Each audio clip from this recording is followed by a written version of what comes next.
Mutual fund কি fraud? Mutual fund কি chit fund? Mutual ফান্ডে টাকা রেখে আমরা কি আমাদের কষ্টের টাকা নষ্ট করে ফেলছি? মিউচুয়াল ফান্ডে টাকা বিনিয়োগ করে আমরা কি বড়সড় প্রতারণার সম্মুখীন হচ্ছি?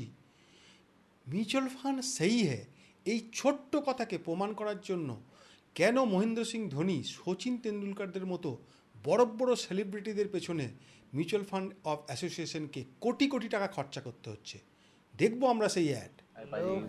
नया फोन। बिल्कुल मेरे जैसा। तेरा ही फोन है। टीम बस में भूल आया था तू। क्रिकेट के बाद का प्लान ऐसे मत भूल जाना भाई। क्रिकेट के बाद का प्लान मतलब पाजी? मतलब रिटायरमेंट का प्लान। इस जनरेशन ने तो उस बारे में सोचा भी नहीं होगा। नहीं भाई पहले मैच से ही सोचा है, इसलिए तो वो कर रखा है। वो मतलब क्या? वही जो सब लोग सही है करते रहते हैं। म्यूचुअल फंड्स में एसआईपी।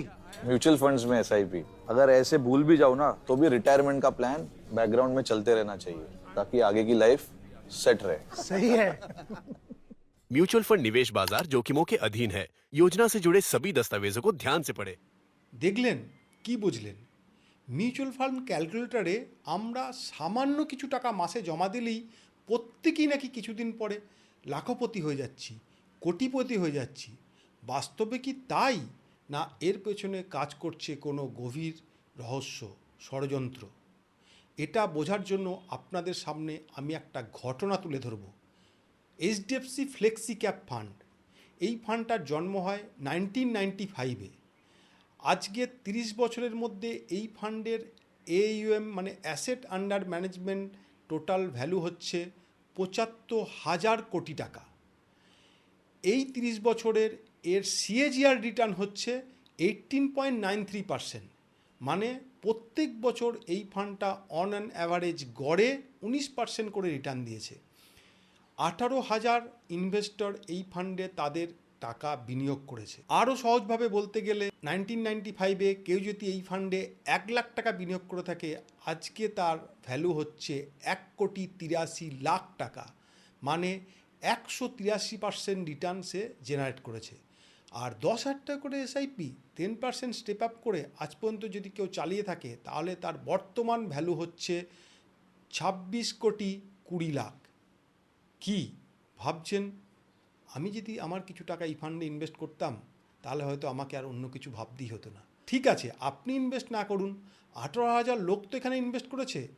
তো এই ফান্ডের ওপর একটা সার্ভে করা হয়, বোঝার চেষ্টা করা হয় এই ফান্ডটা তো এত ভালো রিটার্ন দিচ্ছে, তাহলে এখানে যারা ইনভেস্টেড আছে তারা কিভাবে রিটার্ন পাচ্ছে, তারা কতটা খুশি। তো সেই সার্ভের রেজাল্ট যখন আমাদের সামনে আসে, তখন সেটা সবাইকে অবাক করে দেয়। কারণ সেখানে এমন অনেক ইনভেস্টার ছিল যারা নেগেটিভ রিটার্ন রান করেছে, আর এমনও অনেক ইনভেস্টার আছে 19% তো দূরের কথা, তার ধারে কাছেও রিটার্ন জেনারেট করতে পারেনি। তো কিভাবে এটা সম্ভব? একটা ফান্ড 1 বছর নয়, 2 বছর নয়, 10 বছর নয়, 15 বছর নয়, 30 বছর ধরে কন্টিনিউয়াসলি 19% করে CAGR রিটার্ন দেওয়ার সত্ত্বেও এই ফান্ডে ইনভেস্টেড ব্যক্তিরা কিভাবে নেগেটিভ রিটার্ন আর্ন করে? আরও ডিপে ঢোকা হয়, দেখা যায় যারা এখানে নেগেটিভ রিটার্ন আর্ন করেছে তারা ফান্ডটাকে প্রেডিক্ট করার চেষ্টা করেছিল। মানে ফান্ডটার যখন খুব ভালো পারফরমেন্স ছিল, সোনায় সোহাগা বলে আরও ইনভেস্ট করেছে। যখন ফান্ডটা খারাপ পারফর্ম করেছে, তখন প্যানিকে পড়ে ফান্ড থেকে বেরিয়ে চলে এসছে। আমরা যখন মিউচুয়াল ফান্ডে ইনভেস্ট করি, আমরা কি দেখি? পাস্ট পারফরমেন্স দেখি। কিন্তু আপনি কি জানেন ভারতীয়দের SIPর গড় আয়ু কত? 2.5 ইয়ার। মানে 2.5 বছরও আমরা আমাদের SIP কন্টিনিউ করতে পারি না। অথচ যখন ইনভেস্ট করি তখন SIP ক্যালকুলেটর দেখি, 10 ইয়ার 5 ইয়ারের CAGR রিটার্ন দেখি, আমরাই আমাদের কমিটমেন্ট রাখতে পারি না। HDFC flexi cap fund 19% CAGR return, মানে আমরা এটা ভাবি আমি যদি 1 লাখ টাকা এখানে বিনিয়োগ করি, পরের বছর আমার টাকাটা 1,19,000 হয়ে যাবে, তারপরের বছর 1,40,000, তারপরে 1,60,000। কিন্তু টাকা এইভাবে বাড়ে না।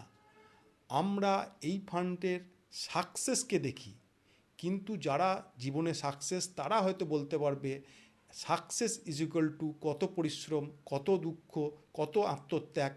তো এই সাকসেসের পেছনে ছোটা আর মিউচুয়াল ফান্ডের এসআইপি ক্যালকুলেটর দেখে মিউচুয়াল ফান্ডে বিনিয়োগ করা একই ব্যাপার বলে আমি মনে করি। মিউচুয়াল ফান্ডে ইকুইটি মার্কেট হচ্ছে সমুদ্র, মহাসমুদ্র।